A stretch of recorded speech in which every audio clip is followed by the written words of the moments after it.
The tip of the top, the cream of the crop, what lies at the summit of the Hangout.audio catalog. It is the venerable, the respectable Softears RS10. Yes, coming in at $2,100 US, the Softears RS10 is currently the most expensive IEMs that we are currently selling on the Hangout.audio store. And at this point, a lot of people would probably ask the question, why exactly such an expensive IEM is approved by me? So I've been skipping this video for quite a while now, so now it's finally time for me to finally show the Softears RS10 to you all. So let's get right into it. First of all, while the RS10 may be the most expensive IEM we have in our catalog, it is not the most expensive Softears IEM. The Enigma going for a mouth-watering $3.7 thousand US,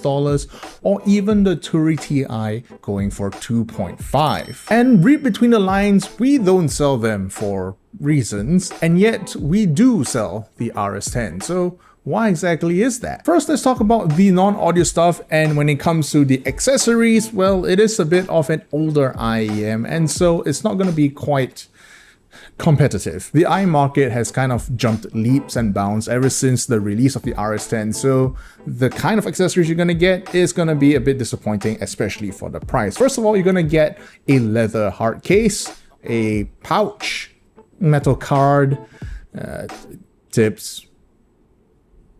That's about it. The cable is, no, it's all right. I'm not gonna gush over it. It's a fairly basic cable, but more egregiously, it doesn't come with interchangeable connectors, which, you know, it's an older IEM, so it checks out. The thing is, most of the people selling the RS10 right now only comes in a 3.5mm termination, whereas the stock that we have selling at Hangout.audio only comes in a 4.4 balanced connection. So just do take note, at least for our current stock, we are literally the only people who are selling the 4.4 option. Now let's talk about the build of the IEMs, and yes, it is full resin, but you and I would both agree that the RS10 is a sexy pair of IEMs. Yes, it is a full resin build, but it's also fully filled resin, which gives the RS10 a bit of a glass-like look. You can see all the internal components very clearly and does feel very, very premium. But all of that is just the non-audio stuff. Let's go into the most important part, and that is whether or not the RS10 sounds like it's $2,000. And, you know, it's critical approved. Obviously, I think it is, but let me just justify it for you. First of all, the RS10 is going to be tilting towards the bright side of a V-shaped response, or even a U-shaped response. Interestingly enough, when you look at the 5128 measurements, it is going for a JM1 diffuse without any kind of tilt, with an additional bass shelf on top of that. The bass response of the RS10 is alright. I've heard better at the price bracket, especially at the price bracket, but what really stands out on the RS10 is the treble response. Yes, it's incisive, it is forward, it is brilliant, but it's not done in the way where I feel like it's sibilant or even grating on the ears. And this is really important because when it comes down to it, the RS10, the biggest selling point of the RS10 is that it is one of the most resolving IEMs that I've heard even years after its release. The RS10 tries to do it twofold. First of all, it pushes all of the details in the background forward, sometimes almost unnaturally. But secondly, it actually has the resolving ability to render all of those low-level details that is being pushed right in front of you. So it's kind of a double-edged sword in my case. Yes, it is a detail monster, but it is kind of to a point where I feel like it's a bit too intense for my taste. But that's the thing, is that you could be someone who is a detail monster. You want to hear every single last nuance,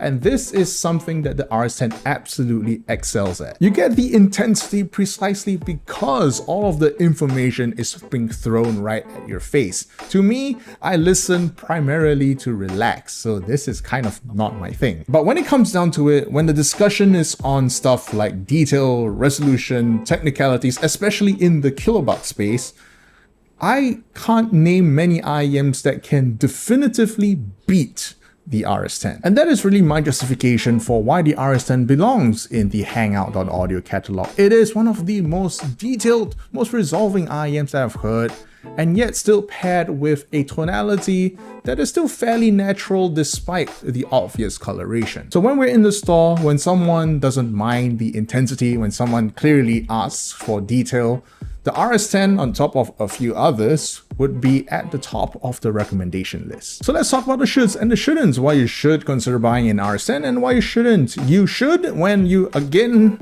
are looking for an absolute detail monster. As I mentioned many times in this video, the RS10 is an IEM that will push all that low-level detail right to your face, but also has the resolving ability to render all of them properly. The tonality is on the brighter side of a V-shape. There is a slight bass emphasis, but clearly a much higher high-frequency emphasis as well. Accessories aside, the build is also quite premium despite the resin build. As a metal lover myself, I wouldn't mind owning an RS10 in the long term. And as for the shouldn'ts, well, in terms of the accessories, it is a bit of a dated set in that regard. A lot of Chinese brands have also started to focus on their packaging, like for example, IO. So if you're someone who's looking for a much more premium unboxing experience, you should consider them instead. Or if you're someone who prefers a metal shell in this price bracket, I completely understand, but in that case, this IEM is not for you. And in terms of the sound, well, as I've said, it is a bit of an intense listen. So depending on whether or not you prefer a much more laid back or even warm sound signature,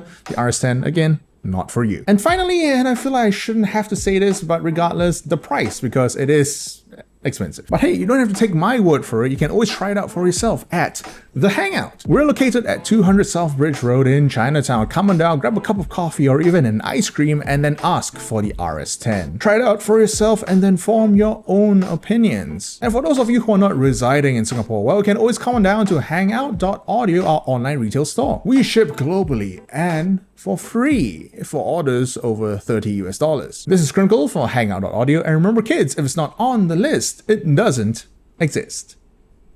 See you next week.